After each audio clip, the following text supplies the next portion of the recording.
You're now watching the lifestyle segment of the weekend show brought to you by Holo Crunch, crunchy, yummy goodness. My co-host couldn't make it today. He's under the weather, so please send him some love and prayers. His Twitter handle is @AndyMadaki, so send him some tweets and prayers for him to get well soon. On the lifestyle segment, we'll be talking about the impacts of social media challenges on millennials. Global social media users in recent times have always engaged in one challenge or the other. Some are hilariously entertaining, some are educative, while some are simply unpalatable. Studies have exposed the negative effects of social media on youths, includes but isn't limited to access of hacking, identity theft, phishing scams, cyberbullying, and exposure to pornographic materials. While social media has become a prominent part of life for many young people, most of them fail to assess and monitor the effect it has on them. Today, we examine the impact of social media challenges in shaping the behavioral patterns of our young people. Joining us on the program to discuss this, we have Ebute, who is a member of the Peace and Development blogger and host of Peace Talk with Mercy Online, and Victor Pepple, who is a media personality. Thank you both for joining me on today's program. Thank you very much. Let me start with you. Actually, ladies first. Okay. Let me start with you, Mercy. Okay. I think the advent of this conversation happened recently during the social media challenge for the Red Room. I believe it was called Silhouette? the Silhouette Challenge. Thank you very much. It was very controversial because a lot of people, for those people who don't know what the Silhouette Challenge was, it was basically people removing their clothes, getting naked on social media, but you know, for some reason, they all thought it was acceptable. So that caused a lot of controversy. We saw pastors preaching against the demon of social media, you know, and obviously it's adverse effects. So talk to me about this. Why do you think a lot of people are so influenced by what is going on social media? Everyone wants to hop onto the next challenge without being able to really assess the long-term effects that it could possibly have on them and their loved ones even. Okay, first of all, the media has a very strong, impact on minds. The traditional media before the social media came, so we are always looking out for the next thing. And during the lockdown, I think students were mostly at home and people were bored, so we needed to engage in one thing or the other. So there was a hike in challenges, and we truly enjoyed some. I enjoyed the Pop Daddy challenge, yes.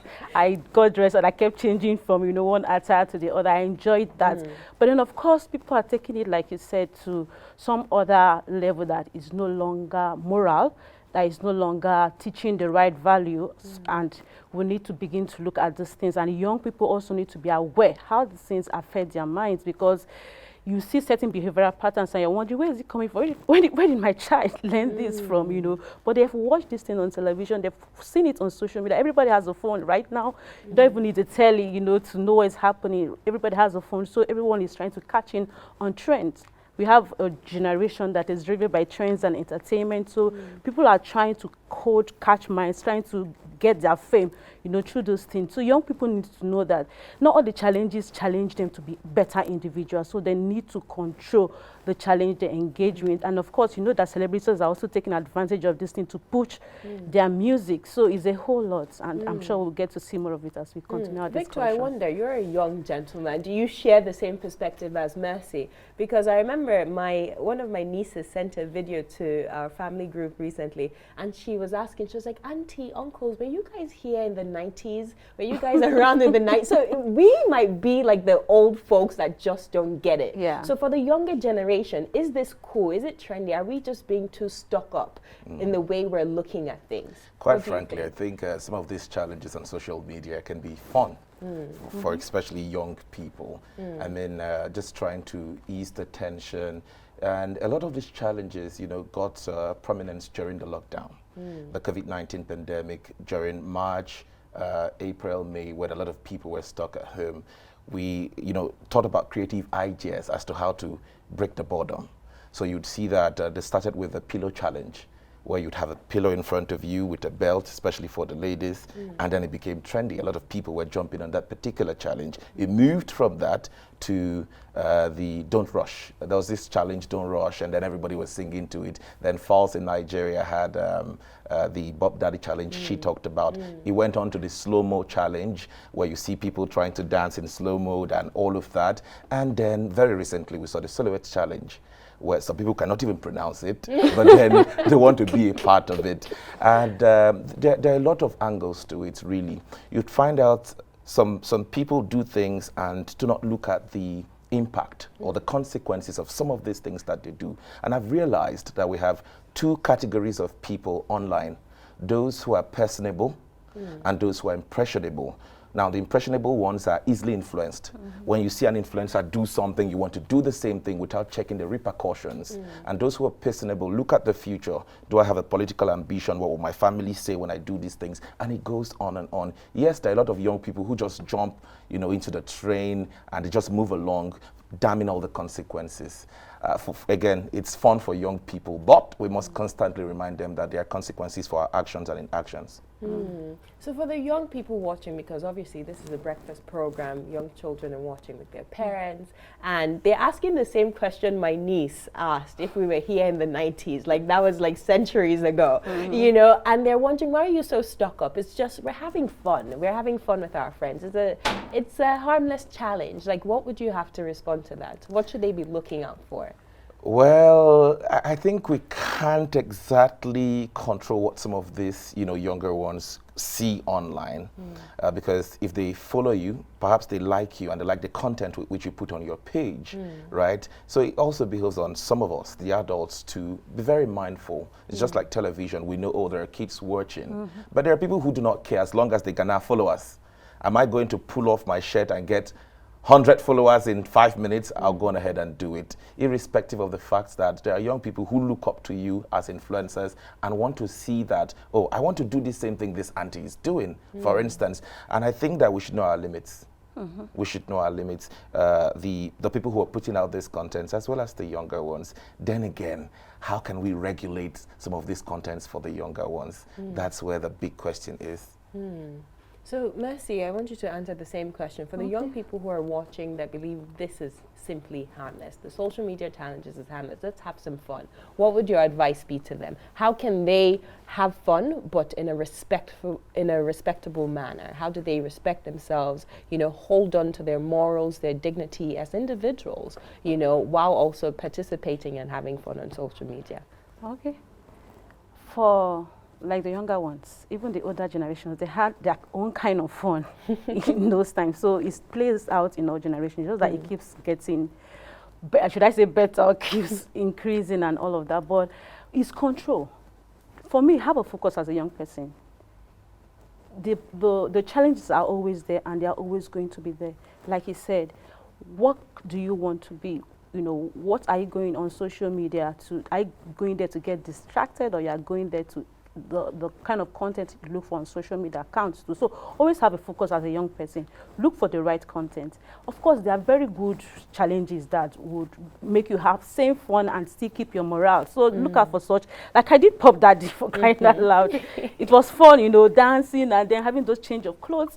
But then when you begin to do stuff like Silhouette, I'm like, so what are you thinking? Where is this going to take you to at the end of the day? How is that going to affect your person when you apply for like a UN job and then they go to your social media and they've seen that you've been naked somewhere on your handle, so basically you're damaging your future as a young person engaging in such challenges that don't speak so well of you, and then we keep learning and then transferring these things to even the generations coming, and then so we keep perpetrating that kind of immoral behavior. So we need to draw lines, have a focus, draw line, look for good content, because people will always be there to put out all kinds of things on social media, but you have your own focus. What can parents do to better protect their children in this new digital age? Because when we were younger, our parents would tell us, this is what you cannot or cannot do. These is some media items you cannot consume. You understand? So there were restrictions. But now, as soon as you give a child a smartphone, you've opened him or her to the entire world. you know, she or he can access whatever websites they want to, they can access whatever apps they want to. You know, even when you put restrictions on their phones, there are many ways to maneuver and get through that. So how do we parent in this new digital age? How do we restrict the sort of content and, you know, information that our children are exposed to? First of all, I think there's an age limit for young ones to join the social media, which is 18.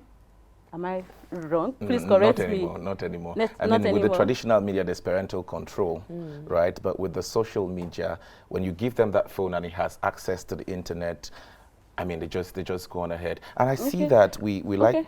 Sorry, even if that control is not there, but you should be able to tell your child that you are not up to that age to even have a phone that can do internet. Except for, of course, they use it for studies and assignments and all of that. But at that point, be with them. But when they are alone, I think you should not give them a phone that can use an internet when they are not at least 16. I have a niece at 8, and she had a phone with the internet, and she was doing stuff on it. I actually gave her my tab to use to play some kind of game online. But then she became secretive, like, what are you doing? And immediately she started to try to hide the phone and all of them. Like, this is the last time I'm going to give you my tab. So they should be able to draw those kind of lines too. You know, don't give a child that is not up to certain age, who cannot control what they want. You know, don't give them that kind of freedom. And of course, definitely, some have the phone, some go to school. You're not always around them. But like you said, our parents told us things not to do. So always have that talk with your children. You know, this is not good for you, this is good for you, these are the sites not to go to, these are the sites to go to. So those kind of conversations should happen between you and your children. The times are changing. I see that we're constantly evolving. Again, I take it back to the pandemic. It was novel. A lot of people did not expect it. And when it happened, the educational, process needed to continue. And so we saw that we are taking study from the classrooms to online. There were a lot of schools who thought these children via Zoom, and Google platform, and these children needed to be online. So what did the parents do? Get them mobile devices that had internet access so they could take classes online. But you're not always there with the children whilst they are in class because you believe they're in class. Now, what happens again when the classes are done? Also understand that with social media, they could share ideas as to assignments and come up with creative ways of doing new things as children. In fact, a child of 10 years old now in some schools are taught how to use the computer. And then they are even taught how to operate our mobile devices, even much more than we the older ones, if we have to accept the truth. Now, where we should be concerned is with certain contents that these children will have access to online. They go on YouTube, they go on Instagram, they go on Facebook, right? And I have seen that even some of these younger folks are on social media. And again, they follow people, they share similar interest. Some of them are very curious. Oh, they like this comedian online. And some of these comedians are very insensitive with some of the contents that they put out there, which is also dragging these kids to the edge. One of the advice you might want to give the parents is always check what the kids are doing online. That's one. But again, there is a limit there. You might not be at home all the time.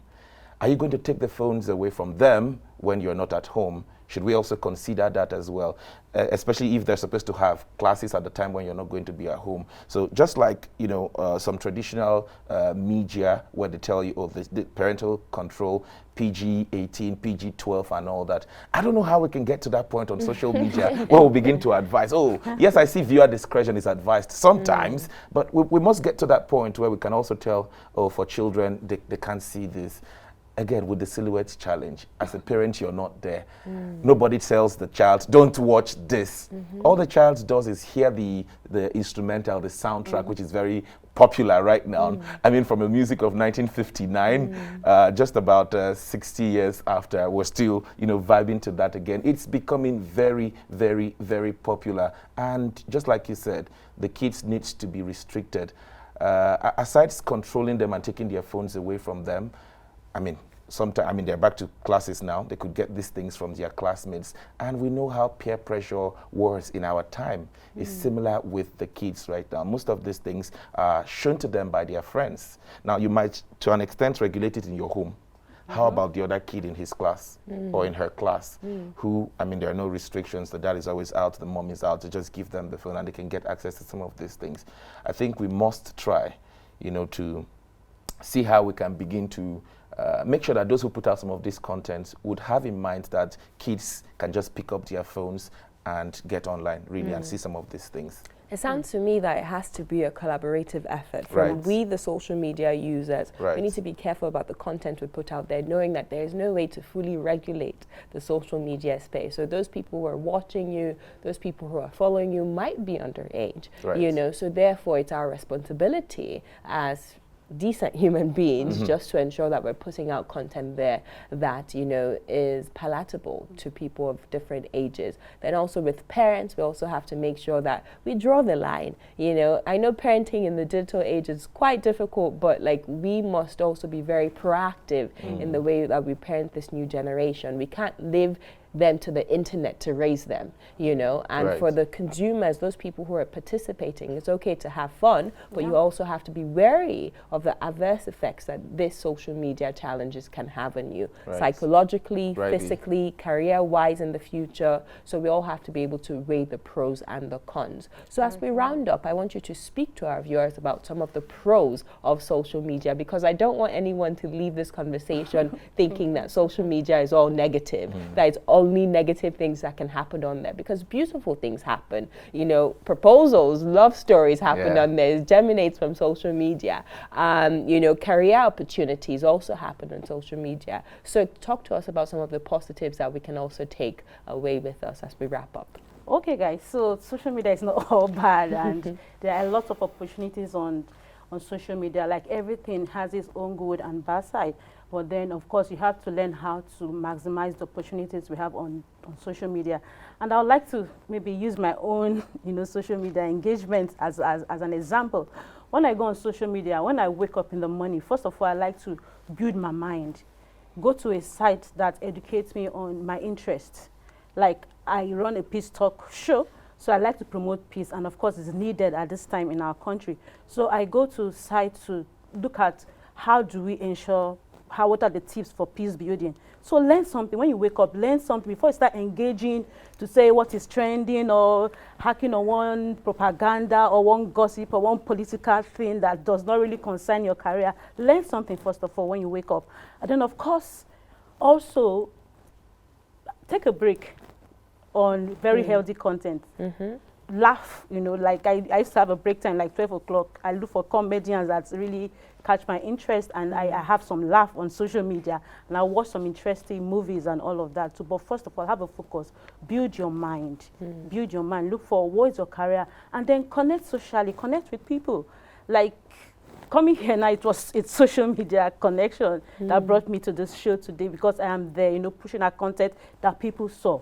So try to look for some kind of social connect that is in line with who you want to be, your career. If you like cooking, there are sites you can go and learn how to cook. If you like to sew, there are sites you can go to learn how to sew. So I think you should invest more of your time, and then your extra time you can do some fun things. I love it. Well, she said quite a lot, but I want to stream it down to marketing. We should begin to see social media as a marketing tool to generate revenue for our businesses. If you're an individual and you see yourself as a brand, use your social media properly.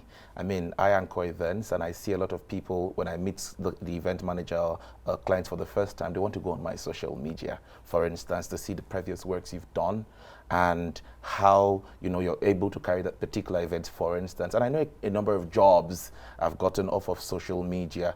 And then again, I talked about the educational aspect of it, where there are students who share ideas in regards to assignments, or you just, maybe on Facebook, on WhatsApp, you share ideas with your classmates, for instance. And then creativity. You might be a fashion designer, you go online and you see people who are, in that line of your business and how well they dress. You can get, inspired there. So bottom line, I think you should connect with people who inspire you, people who give you a sense of belonging, and also beware of trolls. There are people who will troll you, right? And also, I think we should set limits to our social media habits. There are people who spend 12 hours out of 24 in a day online. you're spending money on data and you're not making money from it, from the social media, that's not the way to go. So if I spend money on social media, I should be making money back from social media. And I make money from social media myself. Now, it gets to that point where you're called an influencer. Companies come to you and say, oh, you have following, a huge following. We want you to advertise for us. We want you to put out content. There are some companies who would not associate with you because of the content that you put out. So they can look at you and say, oh, this person will drive the brand properly. There are some others who look at you and say, you know, we can't work with this person because of the content that you have there. Or there were some comedians who put out stuff that was a little bit, you know, towards child pornography, and it was alarming. A lot of people frowned about it. They lost endorsements. There was this girl who was driving in traffic, and then a child was begging her, you know, for a drink, and then she was playing with the child to her. But for some people, when they saw the video, it seemed like she was mocking the little girl. They had to look for the girl, give the girl arms, and then she lost some endorsement deal. This was an influencer. You know, so it goes on and on. We must be very careful about the content that we put out on social media. You must spend your time wisely. I mean, if you're on social media, limit it. 4 hours is fine. You know, just know your limits, right? And then finally, you should make money from it, really. I love that. agree. Make money. You know, I completely agree with the both of you. I think the summation of today's conversation is the fact that we need to be more proactive and conscious in the way that we spend our time on social media. While people like you are making money, while people like you are building social connections, we all know your net worth is your network.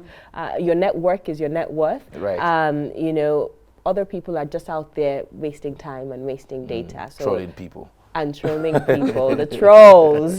Those are always the broke ones too. My goodness. So you know, use your time wisely on social media. Try to invest, you know, in yourself, in your knowledge, in your abilities, in your skills, so that, like Victor, you can be profitable. Like Mercy, you can build your social connection and increase your network, and by and large your net worth as well. So that's all we have for you on the lifestyle segment. We are coming up with the second segment of the lifestyle, the second part of the lifestyle segment on the weekend show. That's a tongue twister with Chef Tenda. Don't go anywhere. The studio is smelling amazing. I can't wait to taste what it is she's chefing up. We'll take a short break, and when we return, Chef T will be flipping some good stuff for us on here. Don't go anywhere.